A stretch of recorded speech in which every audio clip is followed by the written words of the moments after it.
Hi friends, வணக்கம். இப்போ நம்ம பார்க்குறது பார்த்திங்கன்னா திருச்செந்தூர் பாலசுப்ரமணிய சாமி கோயிலே தங்கத்தேர். ஓகேவா? இது பார்த்தா அப்படின்னா கார்த்திகை மாதத்தில் அங்கே கோயிலில் தேர் ஓடுவாங்க. அதுக்கு நம்ம போனோம் அப்படின்னா ஒரு நாளைக்கு முன்னாடியே போயிட்டு நம்ம கூட்டம் எல்லாம் தரிசிக்கணும். ஒரு நாளைக்கு முன்னாடியே அங்கே போயிட்டு விடிய காலையில் 4 மணிக்கு அங்கே சாமி தரிசனம் ஆரம்பிக்கும். அதுக்கு நம்ம ஒரு 3 மணிக்கு எழுந்துச்சி கடலில் நீராடி முடித்த உடனே நாழிக்கிணத்துல போய் நம்ம இது பண்ணணும். நாழிக்கிணறு என்னென்னா சூரனை வதம் பண்ணும்போது அம்பு பட்ட இடத்துல வந்து தண்ணி தான் நாழிக்கிணறு சொல்லுவாங்க. இன்றைக்கி இருக்கிறது வற்றினதே கிடையாது. ரெண்டாவது அங்கே குளித்து முடிச்சதுக்கப்புறமா நம்ம மூவர் சமாதிக்கு போகணும். அந்த மூவர் சமாதி என்னென்னா திருச்செந்தூர் கோயில் கட்டின தொண்டு ஆர்வலர்கள் தான் அவங்க அங்கே இருக்க அந்த சமாதி. அங்கே முடிச்சதுக்கப்புறமா அங்கே ஐயா கோயில் இருக்கும். ஐயா கோயில் கும்பிட்டு முடிச்சதுக்கப்புறமா நம்ம நேராக வந்தோம் அப்படின்னா ராஜகோபுரம் இருக்கும். ராஜகோபுரத்துக்கு கீழே கருவறை இருக்கும். அங்கே போய் நம்ம சாமி கும்பிட்டு முடித்த கையோட சாமி சன்னதிக்கு பின்னாடி 5 லிங்கங்கள் இருக்குது. அந்த 5 லிங்கங்கள் என்ன அப்படின்னா சூரனை வதம் பண்ணதுக்கப்புறமா சாமி வந்து கடலை நீராடிட்டு சாமி கும்பிட்றதுக்காக அவரே கைப்பட உருவாக்கினது அந்த 5 லிங்கங்கள்.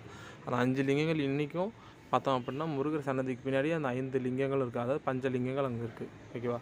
அதை பார்த்து முடிச்சதுக்கப்புறமா நீங்கள் வள்ளி குகைக்கு போங்க. வள்ளி குகைக்கு போயிட்டு கல்யாணம் ஆகாதவங்க மஞ்சள் கயிறு வளையல் இதெல்லாமே போட்டு வாங்கி கொடுத்து அங்கே சாமிக்கு சாத்துவாங்க. அது சாத்தினதுக்கப்புறமா அது நம்மளுக்கே கொடுப்பாங்க. அதை எடுத்துகிட்டு வந்து நம்ம வீட்டில் வச்சோம் அப்படின்னா நல்லது நடக்கும் அப்படிங்கிறது ஒரு ஐதீகம்.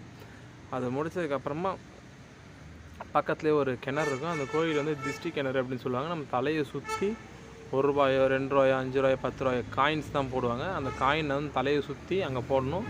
அதே மாதிரி கல்யாணம் ஆகாதவங்க அது பக்கத்தில் சந்தன மலைன்னு ஒன்று இருக்குது. சந்தன மலை மீன்ஸ் சந்தன கலரில் இருக்கும் அந்த மலை. அந்த மலையில் போய்ட்டு நம்ம அந்த மஞ்சள் கயிறை கட்டி நம்ம மனசார வேணும்னா அப்படின்னா நம்ம வேண்டிக்கிட்ட எல்லாமே நடக்கும்.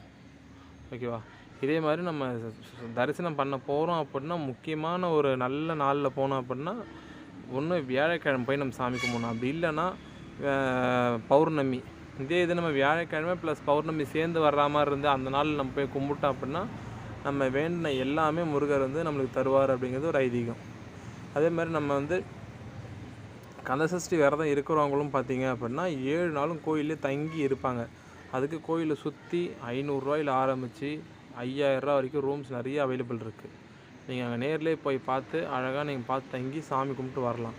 எப்பயுமே அறக்க பறக்க போனோமா வந்தோமான்னு இல்லாமல் 2 நாள் தங்கி இருக்கிற மாதிரி போய் சாமி கும்பிட்டு வாங்க. சாமி நட திறக்கிறது பார்த்திங்கன்னா விடிய காலைல 4 மணிக்கு திறப்பாங்க. 4 மணிக்குள்ளே நம்ம குளித்து முடித்து ரெடியாகி அங்கே போய் சாமியை பார்த்தோம் அப்படின்னா ரொம்ப நல்லது. நீங்கள் தினம் போகிறீங்கன்னா சென்னையிலேருந்து 2 ட்ரெயின்ஸ் போகுது. அப்படி இல்லையா ஜாயின்ட் ட்ரெயின் தான் போகிறீங்கன்னா திருநெல்வேலி போய்ட்டு அங்கேருந்து 2 ஹவர்ஸ் தான். போய் பாருங்கள். நம்ம இப்போ பார்த்தோன்னா ஆன்லைனில் ரிவ்யூஸ் பார்க்குறது அப்படி வந்து இப்போ வந்து நிறைய ஃபேக்காக தான் இருக்குது. நம்ம ஒரிஜினலாக இது நல்ல ப்ராடக்ட் நம்ம வாங்கணும் அப்படின்னா இந்த ரிவ்யூஸ் பார்த்து வாங்குங்க. www.genreviews.online. இது பார்த்தோம் அப்படின்னா ஒரு நல்ல ரிவ்யூ 200% நம்பி நம்ம ரிவ்யூ பார்த்துட்டு நம்ம ப்ராடக்ட்ஸ் வாங்கலாம்.